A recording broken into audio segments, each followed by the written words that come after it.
ট্রেনটা ঝমঝম করতে করতে সোনাখালির দিকে এগিয়ে চলছে। প্রচণ্ড গরমে ট্রেনে বসে হাঁসফাঁস করছে সকলে। যদিও খুব বেশি লোক নেই ট্রেনের কামরায়। বেনু, অমিত আর শৈবাল বাড়ি ফিরছে তারা। প্রতি সপ্তাহে এই শুক্রবারেই বিকেলে বাড়ি ফেরে তারা তিনজন। শৈবাল বড় বাজারে এক সেটের কাছে খাতা লেখার কাজ করে। বেনু আর অমিত এক বেসরকারি অফিসে কাজ করে কলকাতায়। বাপরে কি গরম রে ভাই! খবরে তো বলেই চলছে বৃষ্টি আসবে আর আসবে, আসার আর নাম নেই। উফ,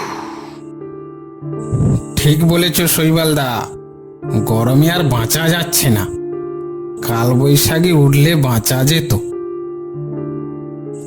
যাকগে, আমার স্টেশন এসে গেছে। চলি ভাই, তোরা সাবধানে যাস।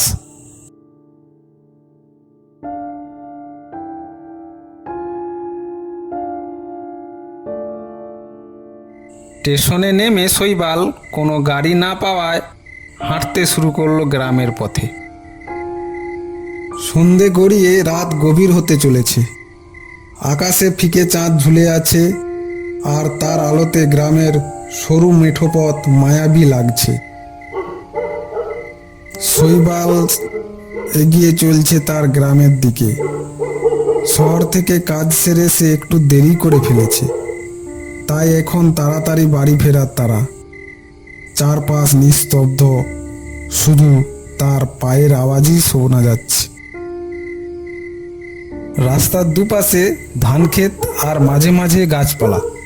হঠাৎ কোথাও ঝিঝি পোকার ডাক, আবার কোথাও দূরে কুকুরের ডেকে ওঠা। শৈবালের মনটা একটু ছমছম করে উঠল। শৈশবে সে অনেক ভৌতিক গল্প শুনেছে। এই পথ নিয়েই তো গ্রামের লোকেরা বলে রাতে নাকি এখানে কিছু অদ্ভুত দেখা যায়। রাস্তার সামনে একটা বটগাছ, তার ডালপালা ঝুলে আছে যেন রাতের আধারে কোনো একটা ছায়া মূর্তি। শৈবাল থেমে সেই গাছটির দিকে তাকিয়ে রইল। হঠাৎ সে দেখল বটগাছের তলায় একটা সাদা ছায়া দুলছে। শৈবালের হাত পা ঠান্ডা হয়ে গেল। সেই ছায়াটা ধীরে ধীরে তার দিকে এগিয়ে আসছে। পেছনে দূরে পেঁচার ডাক ভেসে এলো, আর বাতাসে এক অদ্ভুত ঠান্ডা অনুভূতি। চারপাশে গাছের পাতাগুলি হালকা কাঁপছে, যেন গোপনে ফিসফিস করছে। ছায়াটা কাছে আসতেই সে খেয়াল করল তার সাদা পোশাক মাটির ধুলোয় মাখা, মুখের গড়ন অস্পষ্ট, আর চোখ দুটি যেন গভীর অন্ধকারের গহ্বর। শৈবাল ভয়ে কাঁপতে কাঁপতে ছুটতে শুরু করলো, কিন্তু পেছন থেকে সেই চাপা হাসির শব্দ ক্রমশ তীব্র হয়ে উঠতে লাগলো।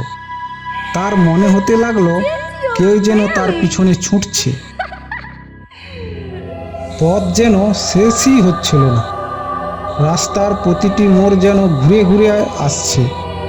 দূরে বাঁশবাগানের ভেতর থেকে বাতাসে পাতা নড়ার শব্দ শোনা যাচ্ছিল। হঠাৎ একটা শিয়ালের ডাক যেন শৈবালের বুকের রক্ত হিম করে দিল। অবশেষে বাড়ির গেট দেখা গেল।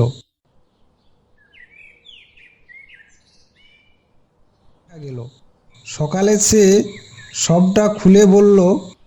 গ্রামের লোকেরা বলল ওই পথ নিয়ে বহু বছর ধরেই ভয়ের গল্প প্রচলিত। নাকি বহু বছর আগে ওই বটগাছের নিচে এক বিধবা আত্মহত্যা করেছিল। তারপর থেকে মাঝরাতে কেউ সেখানে গেলে তাকে তাড়া করে সেই প্রেতাত্মা। গ্রামের মানুষজন তাকে বলল, ভাগ্য ভালো তুই পালিয়ে এসেছিস, আর কখনো রাত্রে ওই পথ দিয়ে যাস না। শৈবাল আর কখনোই রাত বিরেতে সেই পথে যাওয়ার সাহস করে না, কিন্তু মাঝরাতে গ্রামে ফেরার সেই স্মৃতি আজও তার মনে গাঁথা রয়ে গেছে। রাতের অন্ধকারে চাঁদের আলো পড়লে সেই সাদা ছায়া যেন তার চোখের সামনে ভেসে ওঠে।